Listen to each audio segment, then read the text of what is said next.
So thank you for having me. Again, this place is, these conferences are really a reunion also. Again, you meet people from the military and also from the crypto community. And again, this is a very thriving community, needless to say. So super excited, and it's very satisfying and fun to present here. As you see here, again, with the playing of the words with DeFi and such, these are really defining times, needless to say. A lot is happening in the space. Not a dull moment at all, yeah. Very, very exciting times. And again, we'll talk about risk management, security in these times, in this ecosystem.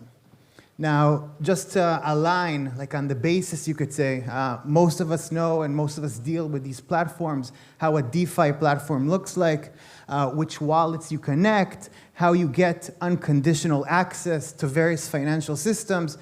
This is just to align so we understand where we're playing, you could say, or in which ecosystem we're dealing with. So these are really how DeFi platforms, online DeFi platforms, decentralized finance platforms look like. Very easy to engage with that. The goal of this talk is to talk about the risk management and the security aspects, because again, like written here, not financial advice, and also, and we see this recently, these are very, you could say, crazy times in this space. You need to be very, very, very careful and do your due diligence end to end. So very easy to get access, unconditional access. This is the main point also. Giving access to financial services to people that just don't have access or just don't want to work or can work with the current banking system, giving the power back to the people, transitioning from decentralized systems, Excel-based systems, and centralized database systems to decentralized technology, and shifting again. And we saw how Web 2 created different communities, the bigger ecosystem, the various trends and vibes and waves also that hit various countries in the world when there was the Arab Spring and such. So we understand the effect, and now the goal really is to shift to the right in the sense that systems should be controlled by the people, should be more and more transparent, and should provide unconditional access to financial services and other services and use cases that you build on the blockchains. So step by step, Web3 is eating up the parts in the tech on the right. With that, there are still various gaps between Web 2, Web 3, how you secure, how you manage risk, and how you deal with this ecosystem. And this is really the goal. We'll give some of the topics here and the bottom lines. Now, bottom line up front, before the next slides and the topics, one of the things, in order to strive, in order to succeed in this space, in order to manage risk, in a good way, you need multidisciplinary people, meaning it's not only crypto security or crypto risk related experience. You need to understand in legacy finance, you need to understand in commodities and risk, you need to understand in cybersecurity, in Web 1 and Web 2. You need to understand and be very multidisciplinary on all topics: finance, cybersecurity, crypto security, development, compliance, and other topics. So this is really one of the bottom lines. The second, and we'll talk about it here, boots on the ground, do your due diligence. Do your due diligence with people and with automation and machines. You need to have the synergy. So it's not only an automation thing, it's not only technology, you need boots on the ground, you need people. And the third part, before we continue, really being humble in this space and understanding that the waves are coming and going, and there is a crazy ride here. Now, we understand that Web3 step by step is eating other technologies, and yeah, it's gaining traction. These bridges as well, and this is one of the goals, to shift as much as capital and funds and money from traditional finance with the numbers that exist today to CeFi and DeFi in a safe and secure way, without, at the end of the day, breaking these bridges, without encountering, of course, hacks and attacks, and doing this in a secure way. Moving capital, doing on-ramps, doing the shift, doing the onboarding and such, and the synchronization in a secure way, with the goal, of course, in addition to other use cases, to deal with and to supply the financial use cases that you see here, from purchasing of crypto, yield, loan, swap, and other financial services that just will augment the current banking and financial system. Now, we understand that today the crypto jungle, of course we need an NFT in every presentation at this conference and in general. We understand that we're in the crypto jungle and there are a lot of topics that you need to deal with. That's why you need to be multidisciplinary. You need to understand the legacy systems. You need to understand how you do DeFi deployment. You need to understand what bridges are. You need to understand the various topics and the more high-level and professional ones like regulations, standards, and such. So you need to navigate this crypto jungle in a secure and safe way. You need the professionals in order to deal with this. And this is the bottom line. So at the end, we'll see one of the punchlines, it's a team sport, it's a team effort. It's not only crypto or decentralized or X type of knowledge. Very important to stress. Now, one of the parts of risk management we understand in this day and age, and again, this is a graph that talks about Terra Luna and such before the crash. We understand that it's a game of musical chairs, and that's why we need to be very careful, meaning the trends look good, look nice, people are making money, but then the downfall comes. You need to surf the waves in a very professional and safe and secure way. You also need to understand that, again, once things are very, very widespread and everyone deals with a specific coin, or you hear endlessly that, okay, my mother is also invested in this coin or such, these are the times in which you need to be careful, meaning when it's super, super spread and everyone's giving investment advice and such about a specific coin or about a specific trend, that's probably the time in which you need to be careful and adjust the risk and allocation and such. Now, when we talk about risk, security, and compliance, because one of the pros is unconditional access, to people like us, to the community and such, it also gives unconditional access to terror groups and criminal cyber gangs and such. So these are one of the cons that we also need to manage the risk, meaning when we deploy into specific DeFi pools or when we deal with specific even bridges and such, we want to understand the flow of funds. Are these DeFi pools, or these exchanges even, are they tainted or contaminated, you could say, with dirty funds? If it's cyber-related, the ransomware factory will say a few words, or terror group-based funds, that they use these platforms, of course, to evade sanctions and to just bypass the current financial system. Now, one of the things that we do, and this is a very intelligence-based approach, we understand the threat climate, We analyze ongoing, and this is also the key thing, always to adjust, What's happening in this landscape? What are the threats? So we understand that today, criminal gangs and organizations, they're founded and funded more and more. It's a business. It's been a business for the past 10 and 20 years, but now even more. With COVID, Corona, and when the distributed workforce is decentralized, you could say, and more, criminal gangs, attacks, and such are just a business that in the past they were on the deep and dark web. Now they're on the front page of Google. Why? Because there's a lot of demand, and there's just a lot of activity, and it's not even hidden, It's very, very known where these gangs exist and groups exist, nation states and such. We'll see that in a bit.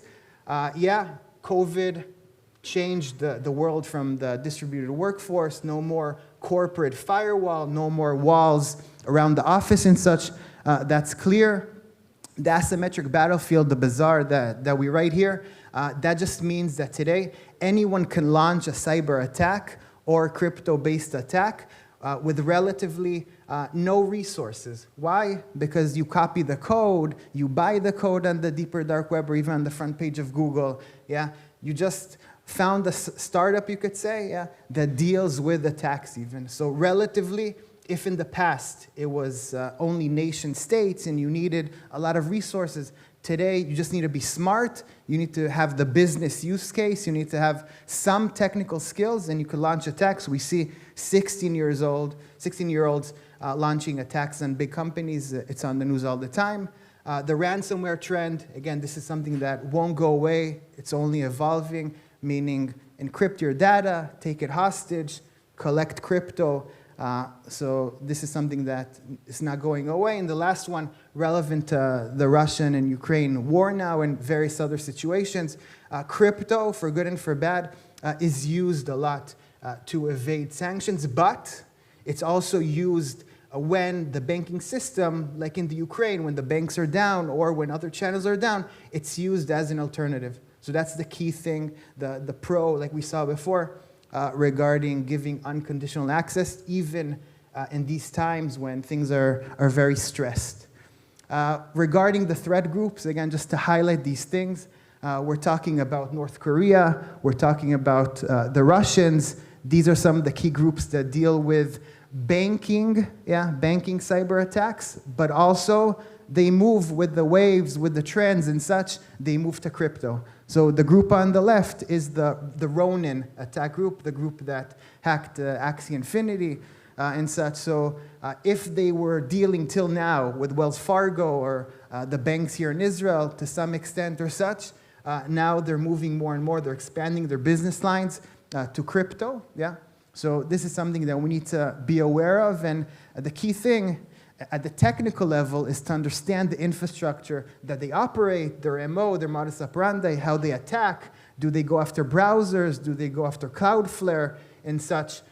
These are things that we need to learn about, and that's exactly what we do, learn about the attack patterns and such. Regarding the numbers, very, very clear. The 2 points that I want to highlight here is that till 2020, and even now, the numbers were shifted, meaning exchanges were hacked all the time. Yes, there was less DeFi, of course, but the exchanges were the main targets. Now the numbers are much less from the centralized finance exchanges perspective because they just had their learning curve. They learned throughout the years, through 2014 till now, they just learned more and more how to protect. They experienced, of course, attacks. They fortified their defenses and such. And the same thing is now happening step by step, It needs to happen more and more in DeFi, meaning the waves that the exchanges experienced, now the DeFi platforms are experiencing.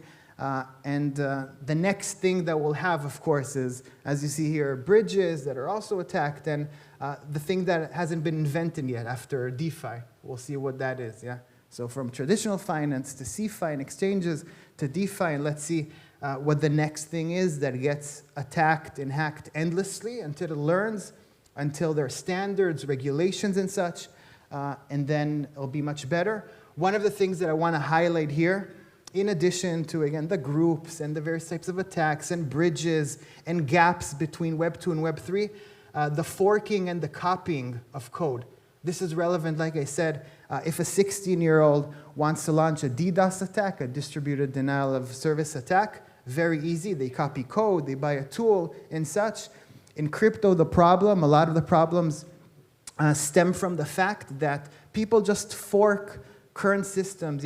Everything is open source. Let's copy Binance Smart Chain decentralized exchange or swap platform, and then they copy the mistakes, the rogue code, the malicious code, the backdoors, whatever exists. So this is one of the key things that we see, and we just don't work with the platforms that are forks or endless forks of more problematic ones.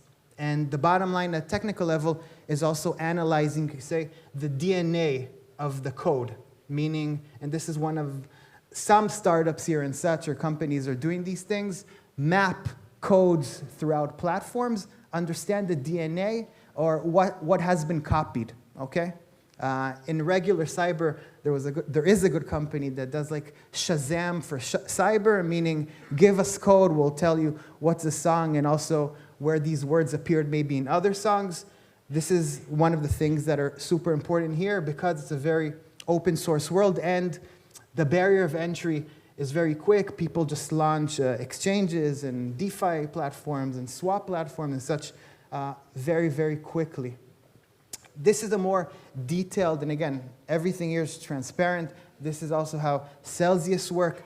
This is how we analyze, at the end of the day, DeFi platforms, protocol, how we do risk assessment in the various stages of the due diligence before you deploy funds, ongoing monitoring, and of course, lessons learned. So again, this is totally open, transparent. We want to educate. Yeah, we educate a lot. We work, partner with various companies and the industry. And this is how we treat, if it's a DeFi platform or an exchange or any entity that deals with crypto at the end of the day, doing all the scanning and penetration testing and the audit, then understanding, and this is one of the key things, who the people are, yeah, the entity due diligence, yeah. If they're in Thailand, we'll go to the courts and understand if there are pending litigations against them. We'll understand who the people are, criminal records and stuff like that. And we'll analyze the people and the entities as much as possible. So that's the boots on the ground part. And then, of course, a lot of companies here and new startups are doing this. And this is very, very good because at the end of the day, this is where you detect the problems, ongoing monitoring. So if in the regular cyber world we have Security Operations Center, we need better DeFi, on-chain, blockchain and stuff, monitoring, real-time, yeah, preemptive, preventative and such. So monitoring and alerts and understanding what the pulse is all the time, that's the key thing, okay? Yeah, a few more slides to sum it up. Again, that's the bottom line that I started with. It's not only important to understand what blockchains are and to be a Solidity or such a developer, yeah, you need to be multi-dimensional. You need to understand in the finance, asset management, and accounting. You need to understand not only what cryptocurrency is, but where it stands for, cryptography. Again, we talked about this a few minutes ago. You need to understand cybersecurity, intelligence, code scanning, monitoring, and such. So these are the teams that you need to build. And in one of the conferences, and this is something that we do all the time, we convert or we take people that maybe understand only legacy finance or traditional finance, trading and such, and we enrich them, we convert them to this world, and it could be in any one of these topics, again, from intelligence, regular intelligence and investigations to blockchain-related stuff in this ecosystem, or asset management and stuff, which is key at the end of the day, yeah? We could talk 20 minutes or 1 hour only about asset management, yeah? And this is one of the big problems in the current cyber world, meaning where my servers are at, what's my external footprint, yeah? Where my various assets and devices are. In crypto, it's key and it's not easy. Why? Because closing the loop on the first slide, very easy to deploy funds. At a click of a button, you move $10 or you move $10 billion. Very, very easy to, you could say, be spread all over. And the current tools and the blockchain explorers and such, at times they're not the most friendly, you could say. So you need to really understand how staking works and how it looks on the blockchain and bridging, how you track the funds and converting back and such. So at the end of the day, when we define security and risk teams and people and such, this is how we want them to look. These are the people that we want to train and such. This is key. So in summary, these are the high-level things that we measure ourselves all the time. The key thing is ongoing measurement, ongoing risk assessment. Without ongoing pulse detection and measurement, all these things are irrelevant. So like I said, deep due diligence, boots on the ground, number one. The whole crypto key security, multi-party computation, how you move assets between TradFi, CFI, DeFi, super important. Testing and monitoring, that's part of the measurement. And the multidisciplinary approach, yeah, it's not only good to understand crypto and such. You need to understand the financial aspects and how you do business logic bypass in financial settings. You need to understand how the economics and the tokenomics here work. In summary, again, this is in light or inspired. Now we have the Giro Italia, like the Tour de France, just in Italy, started in Hungary this year. This is how teams in crypto, Celsius and others, this is how they need to work, and also this community, meaning people from various countries, from various disciplines, various teams never met one another, but when they ride in a peloton together, it's the most efficient data structure or form, meaning at the end of the day, the peloton, when you ride like a missile like this, you'll beat the pack or the 2 or 3 people that are riding in the front. This is the community at the end of the day, people from different TradFi, DeFi, CeFi disciplines, just riding together, creating the sync at the standards, regulation, and other levels. And that's that.